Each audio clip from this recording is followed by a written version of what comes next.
नमस्कार साथियों। तो फिर से एक नई वीडियो में आपका स्वागत है और आज हम आपको कराने वाले हैं class 12 political science second book का चैप्टर 7 जिसका नाम है क्षेत्रीय आकांक्षाएं। और आज हम आपको इस चैप्टर के सारे सब्जेक्टिव क्वेश्चन कराने वाले हैं और इस चैप्टर में से आपके काफी ज्यादा क्वेश्चन पूछे जाते हैं जो कि आपको ज्यादातर 2 नंबर में ही आपके इसमें से प्रश्न पूछे जाते हैं, 2 नंबर में या फिर 3 नंबर में, और ऑब्जेक्टिव क्वेश्चन में भी इसमें से प्रश्न पूछे जाते हैं और आपको याद रखना है। तो आइए बिना देखे वीडियो को स्टार्ट करते हैं और देखते हैं कौन कौन से प्रश्न आपसे इसमें से पूछे जाते हैं। और ये चैप्टर आपके लिए वेरी वेरी इंपॉर्टेंट चैप्टर है, ये आपको याद रखना है। तो इसमें जो सबसे पहले आपसे जो प्रश्न पूछे गए हैं उनमें प्रश्न है कि पूर्वोत्तर भारत की सीमा के साथ लगे हुए किन्हीं 2 देशों के नाम बताइए। यानी कि पूर्वोत्तर भारत के कौन कौन से राज्य हैं आप जानते होंगे कि पूर्वोत्तर भारत जैसे हम कहते हैं 7 सिस्टर राज्य, वो जो कि ईस्ट में पड़ते हैं। तो पूर्वोत्तर भारत में ये राज्य जो पड़ते हैं जिनमें आपके 7 राज्य ज्यादातर हैं, जैसे कि अरुणाचल प्रदेश, असम, आपका आता है नागालैंड, मेघालय। तो ये सभी किस में पड़ते हैं? पूर्वोत्तर भारत में पड़ते हैं। तो इनको आपको याद रखना है। जैसे कि तो पूर्वोत्तर भारत की सीमा से लगे किन्हीं 2 देशों के नाम बांग्लादेश और म्यांमार है। तो पूर्वोत्तर भारत के जो राज्य हैं आपको अभी मैंने बताया था वो थे असम, अरुणाचल प्रदेश, मेघालय, नागालैंड, मिजोरम। तो ये सभी क्या है? वो पूर्वोत्तर भारत के जो राज्य हैं जिन्हें हम 7 सिस्टर के नाम से भी जानते हैं। और उनसे लगने वाले देशों में बांग्लादेश और म्यांमार है, ये आपको याद रखना है क्योंकि ये प्रश्न आपसे 2 नंबर में पूछा जाएगा जिसमें आपको 2 देशों के नाम बताने होते हैं। तो पूर्वोत्तर की भारत की सीमा से लगने वाले 2 देश हैं बांग्लादेश और म्यांमार, जो भारत के पूर्वोत्तर क्षेत्र की दक्षिण पश्चिम और पूर्व दिशा में स्थित हैं। इसके अलावा पूर्वोत्तर क्षेत्र की सीमा भूटान, चीन, नेपाल जैसे देशों से भी लगती है। तो ये आपको याद रखना है। यदि आप बांग्लादेश और म्यांमार भूल जाते हैं तो आपको याद रखना है कि चीन, भूटान और नेपाल का भी इसमें आप नाम लिख सकते हैं। तो इसमें आपको कोई कंफ्यूजन नहीं है। तो उम्मीद है कि आपको ये अच्छे से समझ में आया होगा। फिर आता है शेख मोहम्मद अब्दुल्ला कौन थे। तो ये प्रश्न आपसे 3 नंबर में कई बार पूछा गया है, ये प्रश्न आपसे 2 नंबर में पूछा जाता है, ये आपको याद रखना है। तो शेख मोहम्मद अब्दुल्ला कौन थे? तो शेख मोहम्मद अब्दुल्ला एक भारतीय राजनीतिज्ञ थे। कौन थे?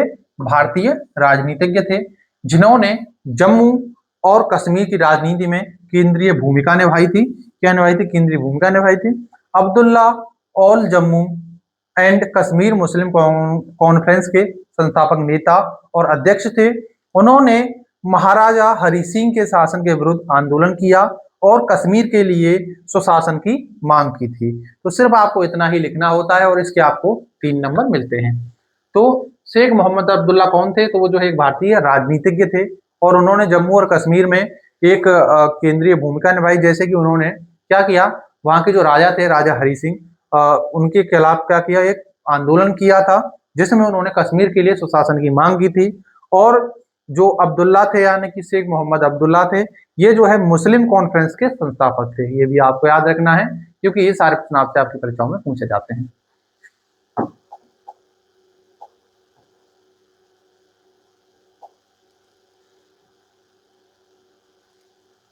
मोस्ट इंपोर्टेंट क्वेश्चन आता है, ये आपसे 3 नंबर में ही पूछा जाता है कि मणिपुर की मुख्य समस्या क्या है। तो मणिपुर की मुख्य समस्या जातीय संघर्ष और तनाव है, जिसमें विशेष रूप से मैतेई और कुकी समुदायों के बीच, जिसका मूल कारण मैतेई समुदाय को अनुसूचित जनजाति का दर्जा देने की मांग है। यह मांग कुकी और अन्य जनजातीय समूहों के विरोध का कारण बनी, जो अपनी जमीन, संस्कृति और पहचान की सुरक्षा को लेकर चिंतित है। इसके अलावा आर्थिक असमानताएं, उग्रवाद, ऐतिहासिक औपनिवेशिक विरासत और सीमा पर मुद्दे भी मणिपुर के अस्थिर माहौल में योगदान करते हैं। यानी कि मणिपुर की जो मुख्य समस्या, सबसे बड़ी समस्या है मैतेई और कुकी जो जनजातियां हैं उनका है, जिसमें जातीय संघर्ष और तनाव है। जिसमें क्या होता है कि जो मैतेई है, मैतेई यानी कि जो घाटी में रहने वाले लोग हैं, और कुकी जो पहाड़ी क्षेत्रों में रहने वाले आदिवासी लोग हैं, इनके बीच में एक समुदायों के बीच, जिसका मूल कारण मैतेई समुदाय को अनुसूचित जनजाति यानी कि एसटी में डालने का सबसे बड़ा कारण है। तो ये क्या है, इसीलिए वहां पर जो है क्या, जातीय संघर्ष और तनाव बने रहते हैं। यहाँ कुकी यहाँ मांग कुकी और अन्य जनजातीय समूह के विरोध का कारण बनती है, यानी कि उनको जो है एसटी में नहीं है।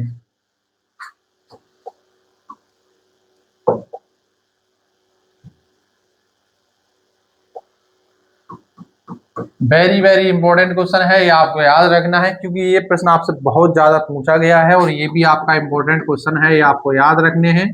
तो ऑपरेशन ब्लू स्टार कब और कहाँ चलाया गया है? तो ऑपरेशन ब्लू स्टार आप जानते हैं कि पंजाब में चलाया गया था, जो कि अमृतसर में चलाया गया था स्वर्ण मंदिर पर।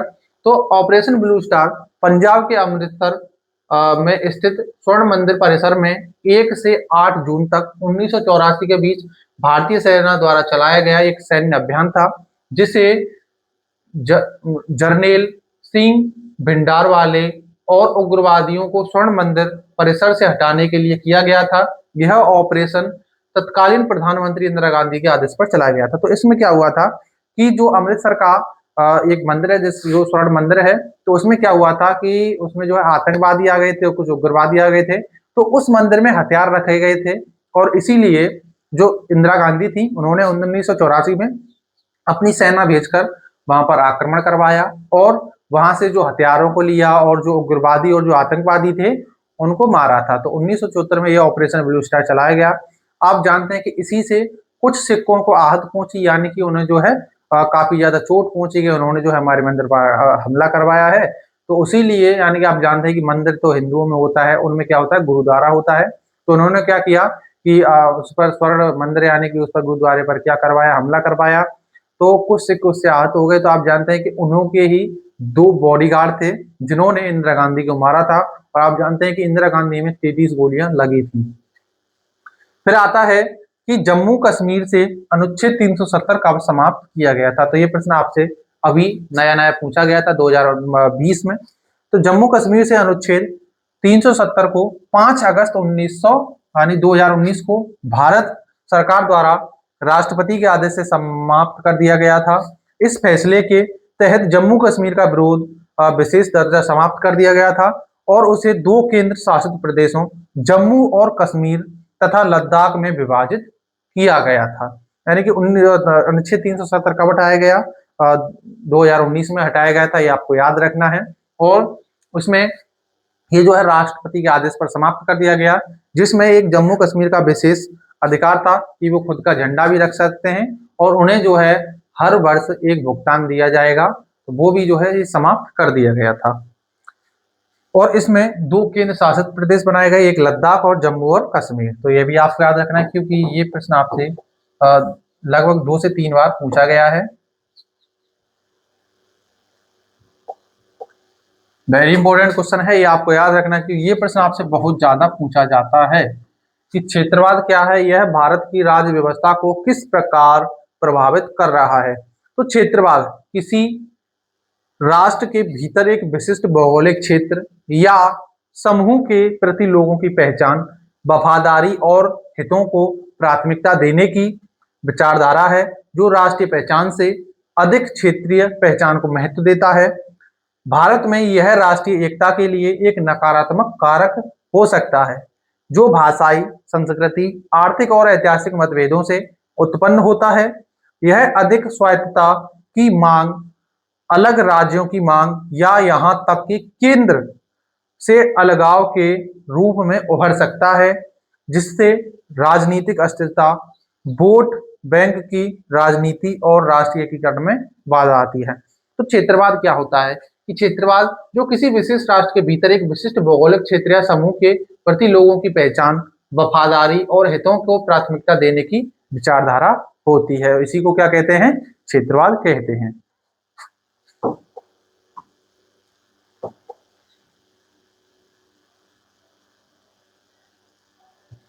अब जो अगला प्रश्न आता है कि क्षेत्रीयता क्या है? पहले आपने पढ़ा क्षेत्रवाद, अब आप पढ़ेंगे क्षेत्रीयता।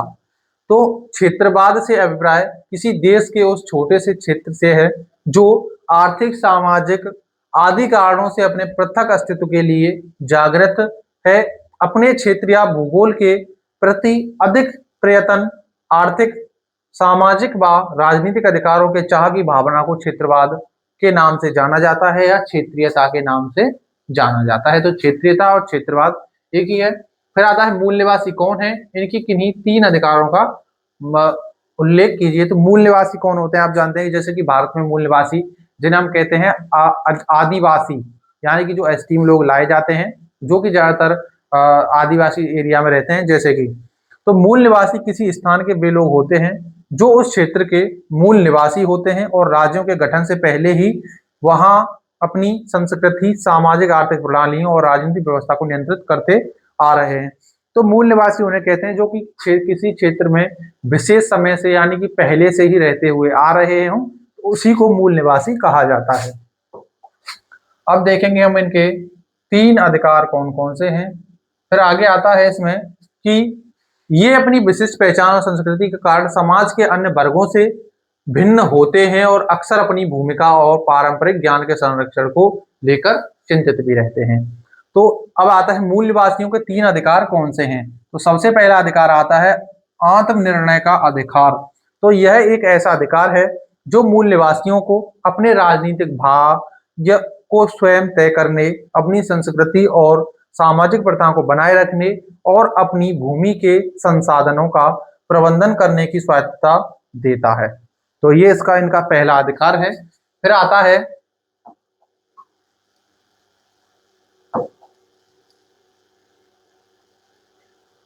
भूमि और संसाधन पर अधिकार। तो जो मूल निवासी होते हैं उनका भूमि और संसाधनों पर क्या अधिकार होता है। तो उन्हें अपनी पैतृक भूमि और उस पर उपलब्ध जो प्राकृतिक संसाधनों पर अधिकार होता है जो उनकी पहचान, संस्कृति और आजीविका के लिए महत्वपूर्ण होते हैं। यह अधिकार उन्हें अपनी संस्कृति और पारंपरिक ज्ञान को बनाए रखने में भी सक्षम बनाता है। फिर आता है सांस्कृतिक पहचान और अभिव्यक्ति का अधिकार। तो मूल निवासियों को अपनी अनूठी भाषा, धर्म, संस्कृति और सांस्कृतिक विरासत का सम्मान करने, उसकी रक्षा करने और उसे बनाए रखने का अधिकार है। इसमें अपनी सांस्कृतिक अभिव्यक्ति, पारंपरिक ज्ञान और प्राकृतिक संसाधनों का संरक्षण शामिल होता है। तो ये उनके 3 मूल अधिकार होते हैं, ये आपको याद रखना है। फिर जो अगला प्रश्न आता है कि पूर्वोत्तर राज्य की प्रमुख समस्याएं क्या हैं, इनको हल करने के 2 उपाय बताइए। तो यानी कि जो पूर्वोत्तर राज्य हैं उनकी मुख्य समस्याएं क्या क्या हैं।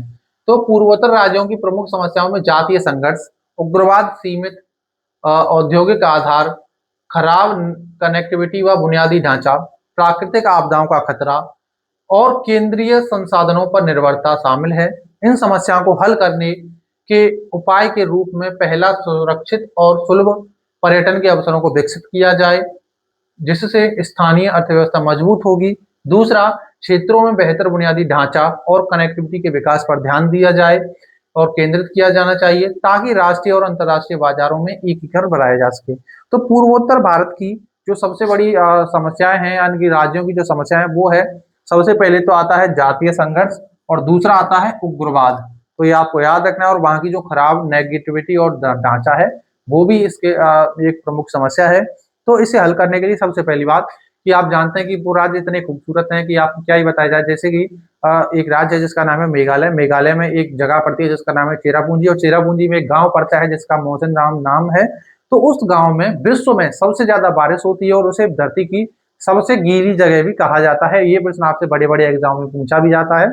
तो मोहसिन राम वहां पर विश्व में सबसे अधिक वर्षा होती है जो कि भारत के राज्य मेघालय में पड़ता है। मेघालय में एक जगह है जिसका नाम है चेरापूंजी और चेरापूंजी में वो गांव पड़ता है मौसिन नाम। तो वहां पर सबसे ज्यादा बारिश होती है और वो जो है एक पहाड़ी क्षेत्र भी है। ये जो राज्य हैं जैसे कि असम रहा, अरुणाचल प्रदेश रहा और फिर आपका मिजोरम रहा और फिर आपका मेघालय रहा और नागालैंड रहा। तो ये सभी क्या है, ये जो है सभी राज्य क्या है, ये 7 सिस्टर राज्य हैं और ये जो है पहाड़ी क्षेत्र है और ये खूबसूरत राज्य भी हैं और वहां पर जो उग्रवाद भी है और जातीय संघर्ष भी है। यदि वहां के जो पर्यटन स्थल है यदि उनको अच्छा किया जाए तो आप जानते हैं कि लोग यदि वहां घूमने जाएंगे तो वहां के लोगों के लिए की जो है आय बढ़ेगी, वहां की अर्थव्यवस्था भी सुधरेगी। तो इसीलिए वहां पर जो है पर्यटन स्थल को ज्यादा विकास किया जाना चाहिए और वहां पर जो है उग्रवाद जो है वहां को उसे खत्म करना चाहिए और जो जातीय संघर्ष भी चल रहा है वो भी खत्म होना चाहिए। फिर जो आपका अगला और नेक्स्ट इंपॉर्टेंट क्वेश्चन आता है वो है जम्मू कश्मीर की समस्या का वर्णन कीजिए। तो ये प्रश्न आपसे या तो 3 नंबर में पूछा जाएगा या फिर आपसे पूछा जाएगा ये प्रश्न जो है 6 नंबर में। तो जम्मू कश्मीर की जो कश्मीर संघर्ष कश्मीर क्षेत्र पर एक क्षेत्रीय संघर्ष है, मुख्य रूप से भारत और पाकिस्तान के बीच और क्षेत्र के पूर्वोत्तर भाग में चीन और भारत के बीच भी है। जो 1947 में भारत के विभाजन के बाद संघर्ष हुआ, क्योंकि भारत और पाकिस्तान दोनों ने जम्मू और कश्मीर की पूर्व रियासत की संपूर्णता को दावा किया था। यानी कि आप जानते हैं कि जम्मू कश्मीर का जो विवाद है भारत और पाकिस्तान के बीच काफी समय से चला आ रहा है। जम्मू कश्मीर को जो है पाकिस्तान अपना हिस्सा बताता है, जबकि जम्मू कश्मीर जो है भारत का हिस्सा है। आप जानते हैं कि जम्मू कश्मीर एक रियासत हुआ करती थी, जैसे हम देसी रियासत के नाम से जानते हैं। आप जानते हैं कि भारत में जो है 565 देसी रियासतें थी, जिनमें 3 सबसे बड़ी देसी रियासतें जम्मू कश्मीर की थी, हैदराबाद की थी। ये सभी जो क्या थी, ये बड़ी-बड़ी रियासतें थी, जो कि भारत पहले किसी भी जगह शामिल नहीं होना चाहती थी। इनको स्वतंत्रता दी गई थी कि ये अपने आप किसी भी देश में शामिल हो सकती हैं, चाहे पाकिस्तान में या फिर भारत में। लेकिन पाकिस्तान ने जो है जल्दी से हड़बड़ाहट में क्या किया कि कश्मीर पर आक्रमण कर दिया, और कश्मीर पर आक्रमण किया तो कश्मीर के जो राजा थे उन्होंने जो है भारत के प्रधानमंत्री से क्या मांगी, मदद मांगी। तो सरदार वल्लभ भाई पटेल और पंडित जवाहरलाल नेहरू के द्वारा जो है वहां पर सेना भेज दी गई, और सेना भेज दी गई क्योंकि उन्होंने हस्ताक्षर करवा लिए थे कि अब जो है ये जम्मू कश्मीर किसका हिस्सा होगा, भारत का होगा, और उन्होंने हस्ताक्षर किए। और तब जाके सेना ने जो है मदद की और पाकिस्तान को वहां से दूर कर दिया था। लेकिन फिर भी पाकिस्तान ने थोड़ा सा क्षेत्र जो है हड़प लिया था, जैसे हम पीओके के नाम से जानते हैं, पाक अधिकृत कश्मीर। तो इस चैप्टर के सारे इंपॉर्टेंट क्वेश्चन यही हैं। और ये जो प्रश्न जो है आपका कि जम्मू कश्मीर की समस्या का वर्णन कीजिए, ये प्रश्न आपको हम पहले ही चैप्टरों में लॉन्ग क्वेश्चन में भी करा चुके हैं। यदि आपने वो नहीं देखे हैं तो प्लीज जाकर जरूर देखें। और इस चैप्टर के आपके सारे इंपॉर्टेंट क्वेश्चन यही समाप्त होते हैं, और ये चैप्टर भी यही समाप्त होता है। तो उम्मीद है आपको ये अच्छे से समझ में आया होगा। अगर आपको समझ में आया हो तो प्लीज वीडियो को लाइक कर देना। आप इस चैनल पर नए हो तो चैनल को सब्सक्राइब कर लेना। मिलते हैं अगली वीडियो में, तब तक के लिए जय हिंद, वंदे मातरम। अब आपका सिर्फ एक चैप्टर रह चुका है जो कि आपका समाप्त होने वाला है।